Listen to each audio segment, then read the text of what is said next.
A very good morning to you and welcome to the news at 7. I'm Iberi. Ugonla in the headlines this morning. Governor Obiano calls against acts that threaten the corporate existence of Nigeria. As Nigerians mark independence anniversary today, business leaders call for institution of proactive economic policies. NEMA says 150,000 persons affected by flood in Bayelsa. Now the foreign scene this morning, 3 persons sentenced to death for various financial crimes in Iran. And now details of the news. Governor Obiano has charged the citizens to work against violence and all threats to corporate existence of Nigeria. Governor Obiano made a call at Cathedral Church of St. Faith, Oka, at a service held to mark the 58th independence anniversary celebration of the country. Our correspondent Chukwemeka Modlin was there and now reports. Governor Obiano, while felicitating with Nigerians on the nation's 58th independence anniversary celebration, called on the citizens to pray for God's intervention in the 2019 general elections, which he said is a watershed that will determine the fate of the country. The governor expressed happiness that in the last 1 month, his administration launched the Anambra State Health Insurance Scheme aimed at giving the people an affordable and quality health care, as health is one of the key enablers of his administration. The governor announced that his administration, in conjunction with the federal government, have offered a lot of financial and material assistance to over 50,000 flood victims in holding centers in the state. He urged good-spirited individuals to complement state government efforts in this regard by giving their own to help the flood victims. If you belong to the health society, you will see that they plan their health care system properly. And that is what we are brought to Anambra State now. With 1,000 naira, if you are a civil servant, every month you pay 1,000 naira, every month 1,000 naira. This insurance scheme will cover you and 4 of your siblings. Cover you and 4 of your siblings, no matter if I boy. We must pray for unity. Anambra and Chapo, I had a walking, put the white full of walk people under God. This is not the period to divide. Period to do what? To define and fight our common enemy. Whenever you wake up, first say, God bless Anambra State. First, then God bless Nigeria. In a sermon, the Bishop of Oka Diocese, Anglican Communion, Right Reverend Alexander Ibezim, regretted that at 58, Nigerians are still living in sorrow occasioned by bad leadership in a land blessed with mineral resources. He, however, commended the present administration under the leadership of Governor Obiano for spreading dividends of democracy to all parts of the state. That in a time like this, we must know that as a man of thanksgiving to God, there is need to seriously uphold our country before the Almighty God. Very serious prayer. Not a political prayer, because there are prayers that are political. People that pray political prayers, it doesn't get results. When they want to pray, they want to make recognition, to budget big amount of money. The prophets that pray for the liberation of their countries, they do it silently. Even by the time they come out to talk, they know that it is a prophetic voice. But today, prophetic voice is lacking in our country. The service also featured prayers for Anambra State, Nigeria, Governor Obiano, and members of the State Executive Council. Members of the State Executive Council were present at the service, including the State Chief Judge, Justice Peter Umade, and the heads of paramilitary establishments in the state. From St. Faith's Cathedral, Oka, Chukwemeka Modelim, ABS News. Meanwhile, as Nigeria marks her 58th independence anniversary from colonial rule today, some business leaders in the state have expressed hope in a better future for the country, especially as it concerns the country's economy. ABS correspondent Kenechukwu Chukwudi spoke to one-time president of the Aba Chamber of Commerce, Industry, Mines and Agriculture, Abasima, Chief Anthony Enukeme, and another industrialist, Chief Godwin Okafor, who assessed the country's progress so far. His reports. Enukeme, who recounted how the colonial masters introduced marketing boards for cash crops and farm produce to fix price, discourage competition, and rip off the people, thereby hindering the development in lots of Nigerian communities and towns, and appreciated the nation's founding fathers for their efforts in gaining independence for the country. Chief Enukeme called on the youth to be productive and seek ways to benefit themselves and their community by being gainfully employed and not always seeking for non-existing white-collar jobs. My advice to Nigeria is that people should work hard and try as much as possible to be honest, because honesty is the best policy. We should think about being honest in what our relationship with our fellow human beings. If you are given something to give, be it for your club, for your youth, for your association, for whatever, be honest. We'll have a limited number of days to stay here on earth. You go and render the statement of your stewardship. If you are found wanted, you go to hell.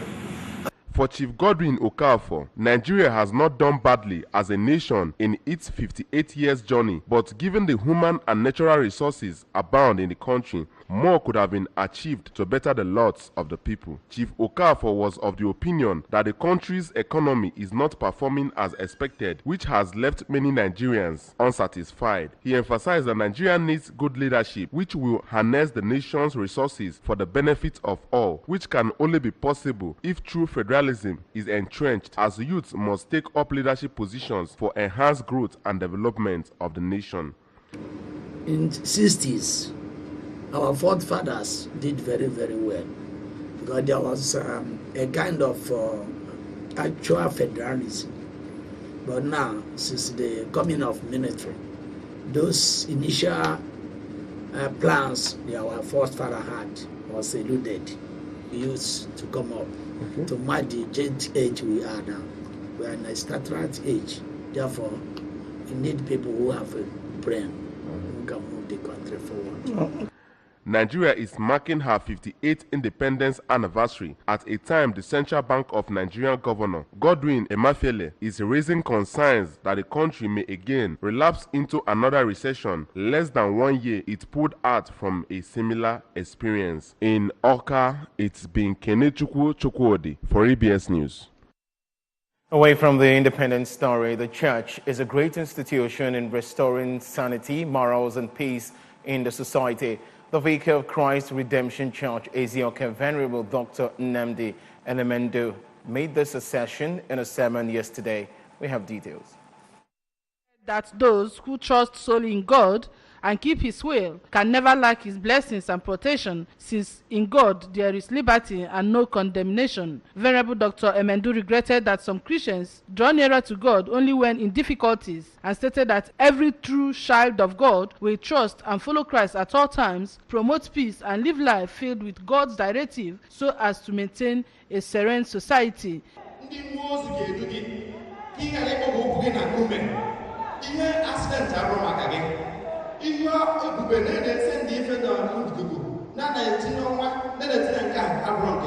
At the Divine Mercy Catholic Chaplaincy, Chukwuemeka Odumegu Ojukwu University Teaching Hospital, Amaku Oka, a visiting priest, Reverend Father Cyprian Ezakunne, advocated for charity amongst Christians, noting that those who render acts of charity to the followers of God must be rewarded. Reverend Father Ezakunne further admonished for tolerance of other people's religion. A lot of people look up to you to emulate your habit, to emulate the way you talk, from the way you dress. Also at St. Philip's Anglican Church, Umodu, Okpuno, the vicar, Reverend Canon Rufus Ezokolonkwo, said that Christ is the master protector of all, without whom life would be meaningless. It was a story of love, trust, family ties, and a brighter future at Subaru Village, Ibariam, Anambra East local government area when Mr. Chibike Anyefuna took his hat rub, Miss Onyunye Atwanya, his bride, in a traditional marriage celebrated at the bride's home.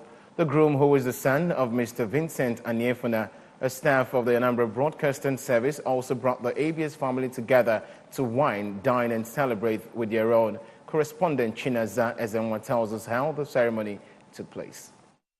Scene, which was resplendent of beauty and charm of traditional Igbo culture, saw both families engage in the usual banter such events were known for. Families, friends, and well-wishers were also in the happy mood as they see their childhood friends of yesterday become adults of today and are getting married. The father of the groom, Mr. Anyefuna, called on the young couple to embrace love, patience, endurance, humility, and understanding as the hallmark of building a happy marriage, while urging them to pray at all times.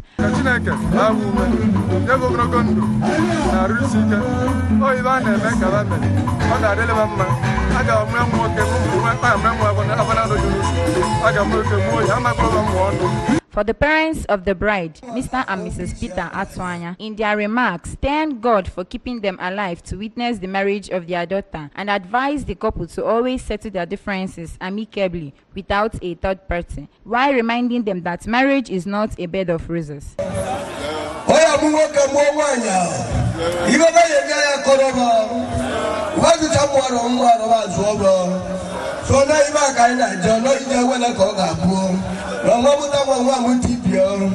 On their parts, the head of administration, Comrade Sina Ekenta, and her counterpart in the Department of Engineering, Mr. Paul Okoye, both of the ABS, prayed God for divine guidance, success, and prosperity in their marriage.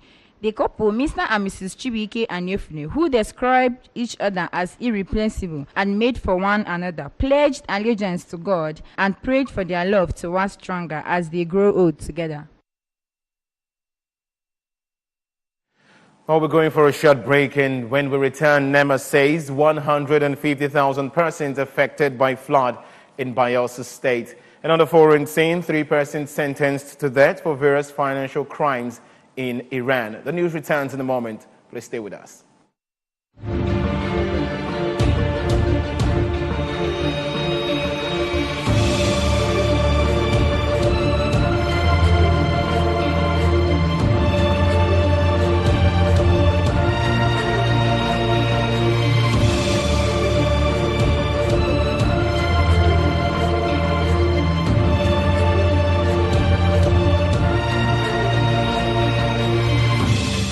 This is Anambra. The government of Anambra State invites you to the unveiling of Anambra Compendium on Monday, the 1st of October 2018 at Oma Event Center, opposite Alex Ekweme Square, Awka, Anambra State, by 12 noon. Chief host, His Excellency Chief Willie Obiano, Governor, Anambra State. Chairman, His Royal Majesty, Igwe Alfred Nnaemeka Achebe Agbogidi, Obi of Onitsha. Chief Unveiler, Mr. Nnamdi Okonkwo, Managing Director, Fidelity Bank PLC. Come, let's celebrate our heritage.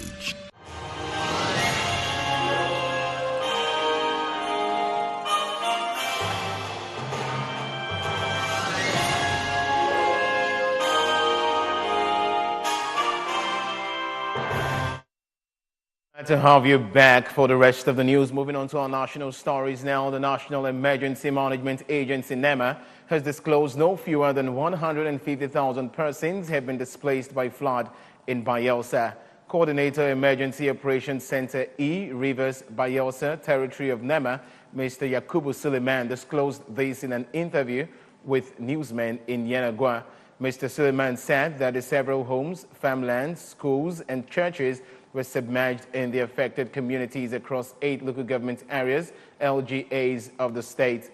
He said the agency was taking inventory of the affected persons to ensure that they were free from diseases. Suleiman said that the displaced persons have been evacuated to the internal displaced persons IDP camps in Biseni, while some tents have been mounted at the Ebebiri community in All Sagbama local government area.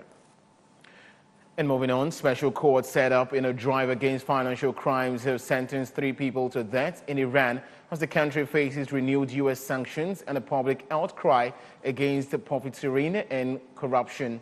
A judiciary official also warned truck drivers holding a nationwide strike over pay and high prices of harsh penalties if they continue their protest. The Special Islamic Revolutionary Courts were set up last month to try suspects quickly after Supreme Leader Ayatollah Ali Khamenei called for swift and just legal action to confront an economic war by foreign enemies. Judiciary spokesman Gholas Hussein Mohseni Ejei said the courts handed down out death sentences to 3 defendants after convicting them of spreading corruption on earth, a capital offense under Iran's Islamic laws. Mohseni Ejei did not name the 3, but said the sentences would have to be upheld by the Supreme Court before being carried out. Iranian officials have accused arch foes, the United States and Israel, as well as regional rival Saudi Arabia and government opponents living in exile, of fomenting unrest and waging an economic war to destabilize Iran. And now for sports news, Croton striker Simeon Tochukwu is expecting a close game when the Super Eagles face off with Libya in an African Cup of Nations qualifier at the Godswill Akpabio International Stadium in 2 weeks' time. The North Africans currently top Group E of the 2019 AFCON qualifiers with 4 points from 2 matches, 1 ahead of Nigeria ahead of next month doubleheader in Uyo and Tunisia. Nwankwo took 5 games before opening his account for the Super Eagles in their 2-1 win over Liberia in an exhibition match few days after he was an unused sub against Seychelles. The 26-year-old Simeon made his competitive debut for Nigeria against Croatia at the 2018 World Cup and also featured in their final group game against Argentina. And that's it on the news at 7. But remember that you can follow news and programs on ABS from any part of the world by logging onto our website, www.absradiotv.com. Like us on Facebook at www.facebook.com/ABS Radio Television. And you can also follow us on Twitter and Instagram at ABS Radio TV. And just before we go this morning, a quick reminder of our top stories. Governor Obiano has called against acts that threaten the corporate existence of Nigeria. As Nigerians mark Independence Anniversary today, business leaders have called for institution of proactive economic policies. NEMA has said 150,000 persons affected by flood in Bayelsa. And on the foreign scene, 3 persons have been sentenced to death to various financial crimes in Iran. And that's the size of our package this morning. Many thanks for joining us. I'm Iberi Ugonna. Good morning, Anambra continues shortly. Happy Independence, Nigeria.